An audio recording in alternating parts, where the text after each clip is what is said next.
Hi there, it's Angela, and you're listening to the final episode of our 6-week Power Through series for spring.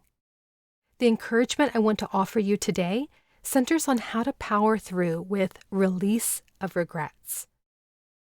I think this has probably been the most challenging school year of almost every educator's career. We're used to certain aspects of the work getting easier over time, but there were so many new challenges in the 2020-2021 school year that even the most experienced teachers often felt like it was their first year all over again. You had lots of personal and professional growth, of course, but somehow you might be feeling less confident in your abilities now more than ever. It's a very weird dichotomy to feel like you work so hard and you've learned so many new things, but there's no sense of a commensurate payoff. So what does it look like to wrap up a year feeling like this? How do you get a sense of real closure? I think it's important to acknowledge that we're all experiencing various levels of collective grief right now. There's a sense of loss for what we've missed out on, for regular school, for being close to family and friends, for traveling, vacations, just our normal way of life. Some are also grieving deeper losses for any number of reasons. And not being able to process those losses in our normal ways is also painful.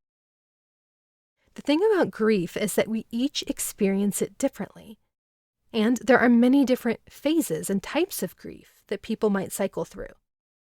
Some days I'm content. I've made peace with the limitations I have in my life right now and the things I love that are unavailable to me currently. I feel content I'm able to embrace my new routines for as long as I need to. But other days, I'm simply resigned to these new routines. I'm restless. I'm frustrated. Sometimes I'm deeply sad. I have moments when I feel hopelessness and helplessness that won't ever seem to end. But that's the other thing about grief, right? It doesn't feel the same forever. The ups and downs are all a natural, expected part of the process. So if that's how you're feeling as the school year draws to a close, know that you are not alone in experiencing those mixed emotions. There's a surreal quality to the end of this school year because many of the activities and face-to-face goodbyes that create closure have changed, or maybe even been eliminated. Traditions have been altered. Not shutting down classrooms with our colleagues or celebrating together in the usual way can make it harder to emotionally and mentally transition into summer. On top of that, the excitement for summer may also feel a little bit muted, with fewer plans to look forward to. And throughout all of this, there may be this sense that you didn't do a good enough job, because you could have done more. The what-ifs can start to swirl. Would that student have passed if I had done this thing or that thing? Would that parent have been on my side if I just offered them this? Would that kid that I yelled at have participated in our Zoom meetings if I'd just done a better job connecting with them? All of our lowest moments of the year circle around in our heads, the mistakes made, the opportunities missed. And this year, that feeling can be intensified because of all the limitations in how we were able to reach our students. The number of kids who were disengaged and not making learning gains is probably much higher for you this year than any other in your teaching career.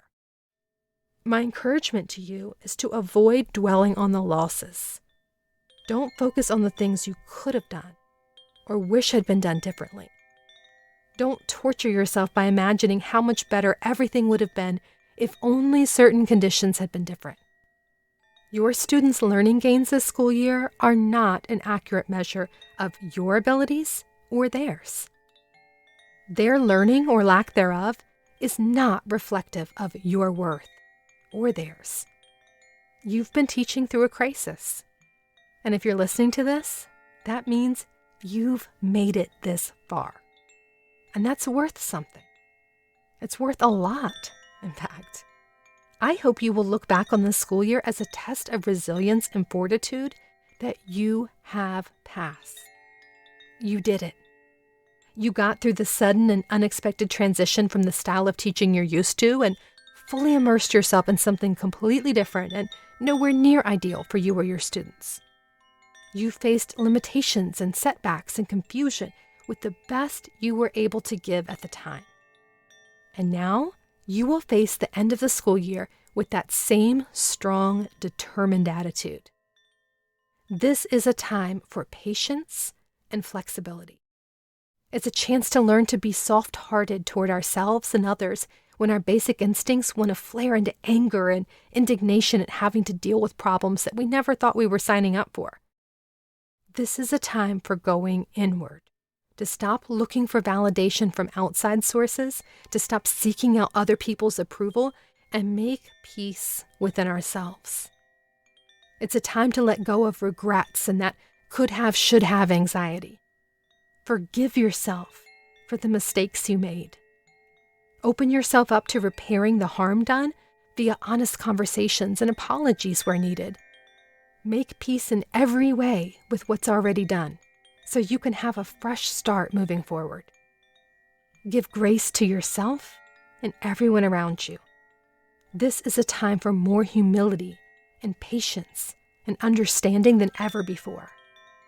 And with time, we can let go of regrets and what we hoped would be and practice radical acceptance of the experience we're currently having. That is the best possible way to position ourselves to move forward and face whatever comes next. I hope that the previous 6 weeks of mini episodes in my Power Through series have helped encourage and energize you through the spring months. But don't worry, I'm not going to leave you here. Here's what's coming next for support and encouragement through the final weeks of school. You are welcome to begin this series again and work through it a second time if you want. Remember, there's an email version too. So I can show up in your inbox each Wednesday morning and remind you of these messages that I think, frankly, all of us can benefit from hearing more than one time. Just click the link in the show notes to restart the series via email. That includes an embedded audio so you can listen. I also send Sunday night emails with free encouragement and practical tips, and that continues all year round unless I'm on sabbatical. So you can get those messages too when you sign up for the Power Through email series. As far as our regular Truth for Teachers episodes, those will continue to release through the end of May. We've got about 3 left in the season. And there's going to be a special bonus training that I'm going to offer in June about how to craft an energizing, inspiring vision for the next school year.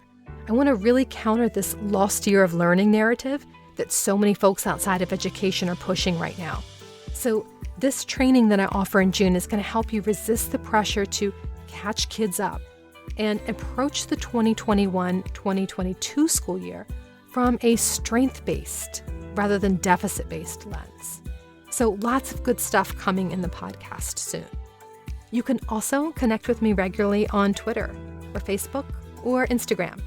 My most personal reflections are on Instagram, but I'm pretty active on all 3.